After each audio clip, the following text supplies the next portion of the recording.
Salut à tous, alors c'est Frédéric Delavie. Alors ce soir, je voulais faire une petite vidéo improvisée. Improvisée parce que je n'ai pas l'habitude de réagir sur des sujets mineurs. J'appelle ça un sujet mineur puisque je parle de l'affaire Benalla. Alors je parle de l'affaire Benalla parce que de nombreuses personnes sur mes réseaux sociaux m'ont demandé: Frédéric Delavie, que penses-tu de l'affaire Benalla? C'est un scandale. Alors c'est un scandale sans être un scandale. Alors, effectivement, il y a un monsieur qui n'est pas policier, qui était au service de sécurité de monsieur Emmanuel Macron, le président de la République française, et qui a agi alors qu'il n'était pas policier. Alors évidemment, ça peut être considéré comme très grave au niveau légal, mais qu'est-ce qu'il y a derrière cette affaire? Il y a des choses qui sont bien moins graves que les débordements non sanctionnés de cette Coupe du Monde de football, de cette finale où la France a gagné, mais on a vu une France transformée en fin de compte en espèce de ring de destruction, pas de boxe, de ring où tous les jeunes cassaient un peu tout, tous les jeunes issus des quartiers, on va dire majoritairement, mais il devait y avoir d'autres jeunes qui se mêlaient à eux, mais on a vu une incivilité générale qui en dit long sur l'effondrement moral de la France et sur les gros problèmes sociaux qu'on a dans notre pays. Et à côté, l'affaire Benalla n'est absolument rien, c'est de la pisse de chat. Alors, qu'est-ce que cette affaire Benalla? Cette affaire Benalla, c'est tout simplement une affaire d'un type envoyé par le président Macron. Benalla est, en fin de compte, un gars qui fait la sécurité d'Emmanuel Macron. Emmanuel Macron est un jeune homme dynamique, beau garçon, qui plaît aux femmes, qui plaît au peuple étant d'essence féminine, aimant être séduit. Donc il a été mis au pouvoir par les puissants qui possèdent en fin de compte les médias, des puissants qui ont des grosses puissances économiques, pour qu'Emmanuel Macron fasse en fin de compte la politique qui convient à ces puissances économiques. Donc Emmanuel Macron, qui est un homme dynamique, a sauté sur l'occasion pour dire ok, je suis votre chevalier, et il a été mis au pouvoir sans que personne ne le sache, vu qu'il y avait une erreur de Fillon dans son comportement. On a eu une Marine Le Pen assez médiocre, et il s'est retrouvé avec ses deux adversaires éliminés, et c'était le seul valable, avec derrière lui l'aide de puissances économiques qui soutenaient avant le Parti Socialiste et qui se sont mis à soutenir Macron, vu que le Parti Socialiste avait géré la France comme d'une façon minable. Donc, on a vu que Macron arrive au pouvoir. Macron est un jeune homme qui a été mis au pouvoir, en fin de compte, et qui est un jeune garçon qui aime s'entourer de copains, et son service d'ordre, c'est des gens avec qui il a sympathisé, qu'il aime bien. Il a un côté camarade, chef de bande, c'est un jeune homme, et Benalla, il est content quand il a Benalla à côté de lui, il prend à côté de lui des amis, c'est son habitude, il aime bien, il est comme ça, il aime bien être entouré de jeunes gens, d'hommes qui sont ses camarades, avec qui il a une relation de camaraderie, pas une relation de supériorité hiérarchique. Il aime être le maître de la France, il aime être jupitérien, il est dans un rôle, il se sent investi d'un rôle jupitérien de domination de la France, on va dire, de règne. Il est dans le règne, même s'il sait qu'il est un peu un pantin, mais il essaye des fois de s'émanciper de ce rôle de pantin, et il aime être entouré d'amis. Il a envoyé justement Benalla, il a envoyé Benalla, puisqu'il est tout-puissant, le tout-puissant Macron, il l'a envoyé en renseignement pendant ces manifestations qu'il y avait eu au 1er mai, pour que Benalla lui explique comment ça se passait. Est-ce qu'il avait la cote? Est-ce que les gens étaient contre lui? Qu'est-ce que tu entends? Est-ce que ça a l'air de bien se passer? Est-ce qu'il y a eu une haine contre moi? En fin de compte, Benalla est allé pour prendre des renseignements pour son maître et son ami Emmanuel Macron. Il y allait pas pour frapper de l'étudiant. Et voyant des hordes de jeunes excités un peu agressif, comme toute cette jeunesse qui, en fin de compte, vient faire une révolution bidon, histoire d'avoir l'impression d'agir dans l'existence et surtout pour épater les filles, pour avoir l'impression d'avoir un combat à mener alors qu'ils ne comprennent rien à rien, hein, pour avoir l'impression d'être intégré au groupe des manifestants, à une manifestation de jeunes étudiants abrutis, hein, aussi abrutis, je veux dire, des abrutis, mais qui valent bien ceux du pouvoir, hein, bien sûr.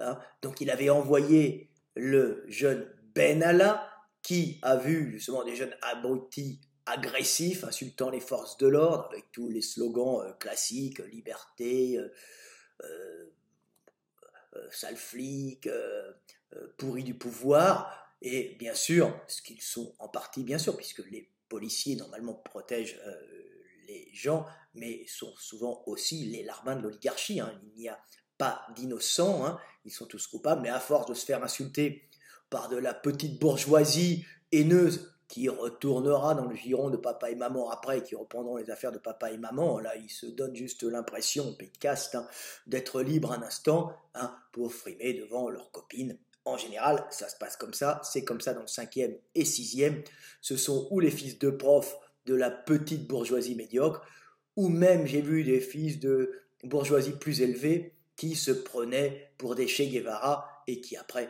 allaient, bien sûr, retourner gérer les affaires familiales. Nous sommes dans un système de caste, hein, et c'est des abrutis des deux côtés. Donc Benalla, aux ordres de Macron, est allé faire du renseignement. Il est allé avec un costume de policier et il a voulu aider ses collègues, et à force de se faire insulter, comme il est d'une nature un peu sanguine, avec une génétique légèrement agressive, hein, qui dans certains domaines est une qualité mais peut aussi être un défaut, il aurait mieux fait de ne pas agir.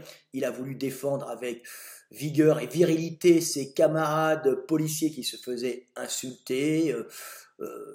Donc ils ont voulu, comme on dit, extruder de la foule peut-être un type agressif avec sa copine, un petit leader médiocre. Et là, il lui a tapé 2 tapes sur la tête.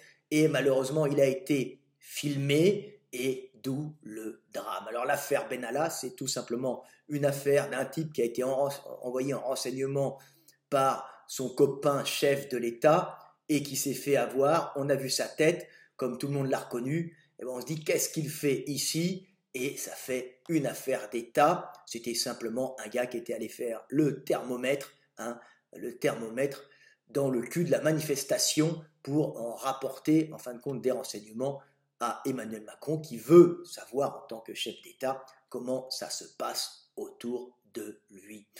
Ça, voilà, ça se passe comme ça, hein, tout simplement. Donc nous avons une histoire, une liste de Barbouze, une histoire médiocre, qui n'a rien à voir en, en, en amplitude, en gravité, avec les dégradations et les agressions qui ont eu lieu en finale de Coupe du Monde, hein, quand la France a gagné, c'était une grande fête populaire. Nous avons eu la fête de la dégradation, où une jeunesse extrêmement agressive et violente, hein, faisait caca sous elle et détruisait son matériel urbain, cassait les vitrines des autres citoyens travailleurs, retournait les voitures des autres citoyens, détruisait autour d'elle pour montrer qu'elle était heureuse. Donc maintenant, quand en France, quand on montre qu'on est heureux, on casse, on agresse, on détruit. Belle façon, en fin de compte, de montrer que la France a sombré dans le satanisme, c'est-à-dire l'inversion des valeurs. Au lieu de se serrer la main et d'être unis autour d'une victoire symbolique, eh ben, on casse tout. Ça, c'est beaucoup plus grave qu'un jeune Benalla un peu con et sanguin qui a foutu 2 tapes sur la tête à un espèce de petit manifestant abruti qui a dû insulter tout le monde, qui méritait pas ces tapes sur la tête, hein, mais qui devait être particulièrement agressif et désagréable à force de japper comme un petit roquet devant une police aux ordres qui ne pouvait pas bouger, parce qu'on leur donne les ordres de ne pas faire de vagues, hein, et qui a sûrement pendant une demi-journée, cette police aux ordres, cette bande de larbins aux ordres de la présidence, aux ordres du pouvoir, hein, devait supporter des insultes, et bien évidemment, certains se sont lâchés et Ben Allah n'a pas supporté les jappements, les grognements de tous ces roquets, comme il était sanguin et sans contrôle, bah, il lui est tombé dessus, mais sans une réelle violence. Voilà, c'est un peu méchant pour tout le monde, mais voilà ce qui s'est passé. Je pense qu'il y a bien plus grave en France. En France, nous avons vu un effondrement moral à cette finale de Coupe de France. L'affaire Benalla n'est pas une affaire. Peut-être que Macron, par droiture, c'est un garçon qui fait une politique, visiblement pas la politique pour le peuple, hein, la politique pour les puissants qui dirigent, en fin de compte, derrière Macron. Mais c'est quelqu'un qui est relativement droit avec ses amis, qui ne trahit pas, alors que dans beaucoup de partis on trahit. Hein. Il a quand même des valeurs, même si c'est le Pantin à la base, Pantin qui est de moins en moins qu'on dirige de moins en moins, il faut savoir. Hein. Il a quand même une certaine autonomie de plus en plus, hein, parce que tout ça c'est un jeu de puissance, mais qui essaye de défendre, qui a essayé de défendre son Ben Allah, copain, qui faisait sa sécurité. Hein. On le voit d'ailleurs, en général, les relations, ça a été filmé plusieurs fois d'Emmanuel Macron entre lui et sa sécurité, ce ne sont pas des relations hautaines du tout, ce sont des relations de franche camaraderie. Hein. C'est comme quand Macron sautait de joie et trépignait à la victoire de l'équipe de France devant Poutine, impassible parce que les Russes sont comme ça, ils ne sont pas expansifs, hein, sauf quand ils ont bu de la vodka, ils font l'amour. Hein. En général, le Russe, sa face de brique ne bouge pas. Lui, il est comme le jeune petit Français bourgeois en train d'hurler dans tous les sens. Il était content, il sautillait. Ce n'était pas du tout joué, il était heureux puisqu'il avait l'habitude déjà de voir des matchs de foot avec ses copains. Donc rien de très grave, mais quand même un dépassement des lois. Hein. Il faut savoir que quand on est au pouvoir et quand on a Emmanuel Macron comme ami, hein, ben, tout le monde, vous avez des passe-droits et tout le monde a peur de vous et vous obéit. C'est la cour, c'est le roi, Soleil, c'est Jupiter, même si Jupiter n'a pas mauvais fond, Jupiter fait peur et Jupiter peut mettre ses pions où il veut, ses pions qui sont en général ses copains de la franche camaraderie jupitérienne. Voilà, 12 minutes pour vous expliquer un peu ce qui s'est passé. Alors on dit comment tu sais ça? Alors je sais quand même ça parce que j'ai fréquenté des amis des services, j'en ai fréquenté pas mal, j'en connais quelques-uns. Je sais à peu près comment ça se passe, il n'y a pas que de la hiérarchie, il y a de la camaraderie et on place les gens à des endroits en renseignement quand on est souvent amis avec. Voilà, petite vidéo pour vous expliquer un peu le monde, pour expliquer comment ça s'est passé. Cette affaire Benalla est un petit phénomène sans gravité. La seule chose, c'est que c'est un petit phénomène qui montre que certaines personnes passent par-dessus les lois et qu'on peut, par l'ordre du président, aller remplacer des fonctionnaires de police et les aider. Benalla n'a voulu que aider ses amis fonctionnaires de police, hein, qui se faisaient insulter, et au lieu de rester dans son coin, il a voulu donner un coup de main pour se sentir vivre et exister, ne supportant plus les jappements, les grognements d'une bande de petits étudiants haineux, mais somme toute peu agressifs, qui ne méritaient pas vraiment des tapes sur la tête comme ils ont reçu, mais ce n'était pas non plus une rude bastonnade comme la police ougandaise peut en faire, ou comme la police russe, ou même américaine, ne se gênerait pas de faire. À bientôt, c'était Fred Delavier, paix sur terre.